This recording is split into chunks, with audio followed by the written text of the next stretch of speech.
नमस्कार। रेणुका रानी सिंह महादेव चैनल में आप सभी का हार्दिक अभिनंदन एवं स्वागत है।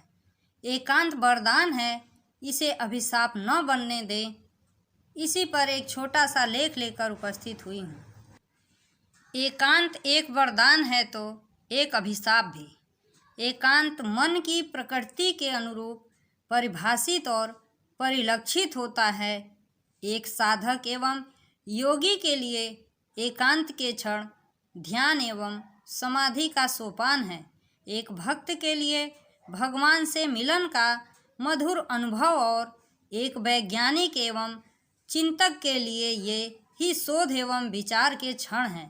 परंतु कुछ लोगों के लिए ये ही क्षण अकेलेपन के बोझ की तरह हो जाते हैं। एकांत हमें आनंदित भी करता है और डराता भी है।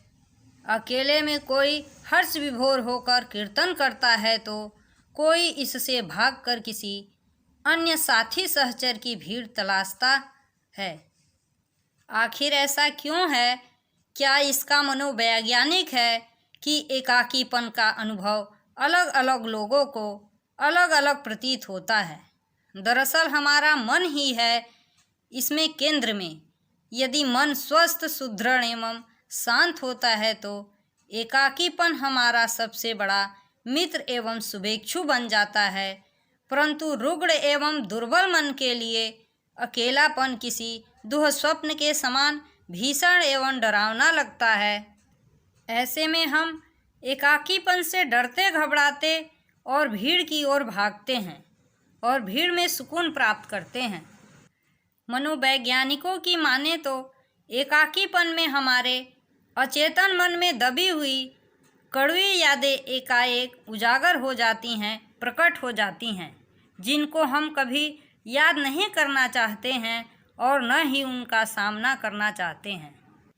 अध्यात्मवेताओं के अनुसार दरअसल जिससे हम डर रहे हैं और जो हमें डरा रहा है वह कोई और नहीं बल्कि हमारे अतीत के नकारात्मक कर्मों का परिणाम अर्थात हमारा प्रारब्ध है। हम अकेले में किसी और से नहीं बल्कि स्वयं से डरते हैं। इस डर से बचने के लिए हम अपने मित्र, साथी, सहपाठी की ओर दौड़ते हैं। समाज या परिवार की भीड़ में ये यादें दब जाती हैं परंतु समाप्त नहीं होती हैं।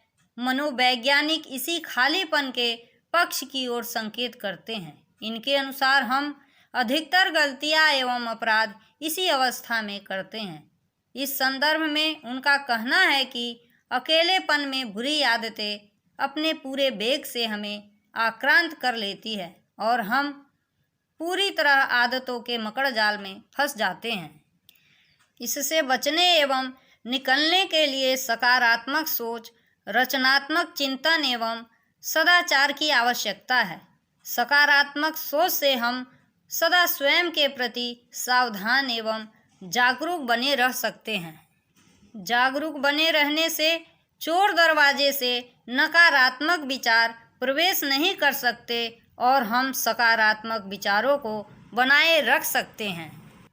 इन सब के लिए हमें स्वाध्याय करना चाहिए। स्वाध्याय मन का स्नान है जिससे नकारात्मक विचार गल गल कर मिटते रहते हैं।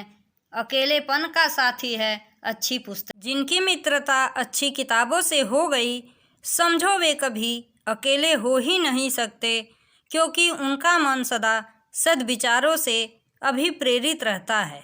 अकेलेपन से जन्मी समस्याओं से बचने के लिए हमें स्वयं को रचनात्मक एवं अच्छे कार्यों में नियोजित करना चाहिए। मन को अधिक समय तक व्यस्त रखना मुश्किल है, इसलिए मन को उस कार्य में व्यस्त रखना चाहिए जिसे वह पसंद करे, उसमें रम जाए। इसके लिए अच्छे एवं रचनात्मक कार्यों की सूची बनाकर रखनी चाहिए ताकि मन को अनियंत्रित होने का अवसर न मिले। योगी, महात्मा एवं संत अपने जीवन में कभी अकेलेपन का एहसास नहीं करते। वे अकेले हो ही नहीं सकते। एक बार एक महात्मा घोर जंगल के सन्नाटे में एक वट वृक्ष के नीचे शांत, मौन एवं एकाकी बैठे हुए थे। वहां से गुजरने वाला एक यात्री भी एकाकी वहाँ से गुजर रहा था। वह अपने अकेलेपन से परेशान एवं चिंतित था। वह अपने अकेलेपन को दूर करने के लिए किसी की तलाश में अपनी नज़रें घुमा रहा था कि उसे वे महात्मा दिख गए। वह भागा भागा गया और महात्मा को झकझोर कर कहा, मैं कब से किसी की तलाश कर रहा था कि उससे कुछ बातचीत करूं। महात्मा ने धीरे से आंखें खोलकर उसकी दीनता पर दयाद्र होकर कहा, बस मैं कहाँ अकेला था, मैं तो अपने परम प्रिय भगवान के साथ मिलन के मधुर आनंद का अनुभव कर रहा था। भगवान के साथ का अनुभव हो तो मनुष्य अपने को अकेला कहाँ अनुभव करता है। स्वामी विवेकानंद ने अकेले रहने का उपदेश देते हुए कहा था, अकेले रहो। जो अकेला रहता है न तो वह दूसरों को परेशान करता है और न दूसरों से परेशान रहता है। जीवन में अकेलापन एक वरदान बने, न कि अभिशाप। अतः हमें श्रेष्ठ विचार, पवित्र भाव एवं सदाचरण के द्वार अकेलेपन को दूर कर उसे मूल्यवान क्षण में परिवर्तित करना चाहिए। प्रसिद्ध गायक तानसेन शहंशाह अकबर के दरबार में कार्यरत थे। एक बार सम्राट अकबर ने उनसे पूछा, मियाँ तानसेन, आपसे बेहतर गायक तो शायद दुनिया में कोई न हो। तानसेन ने कहा, हुजूर, ऐसा कहने से पहले आप एक बार मेरे गुरु संत हरिदास का गायन सुन लें। जंगल में छिपकर अकबर ने संत हरिदास का गायन सुना तो मुग्ध हो गया और तानसेन से बोला, आप बुरा ना माने, गाते तो आप भी अच्छा हैं, पर आपके गुरु के गायन में जो रस है वह आप में नहीं। तानसेन ने उत्तर दिया, नहीं हुजूर, इसमें बुरा मानने वाली क्या बात है। आपने जो बोला वह सच ही बोला। मेरे गुरु भगवान को प्रसन्न करने के लिए गाते हैं और मैं आपको प्रसन्न करने के लिए। स्वार्थ से हर वस्तु का स्तर गिर जाता है और यही सिद्धांत संगीत पर भी लागू होता है। अकबर को महसूस हुआ कि प्रभु को समर्पित होकर किया गया कर्म सहज ही दिव्यता को प्राप्त हो जाता है।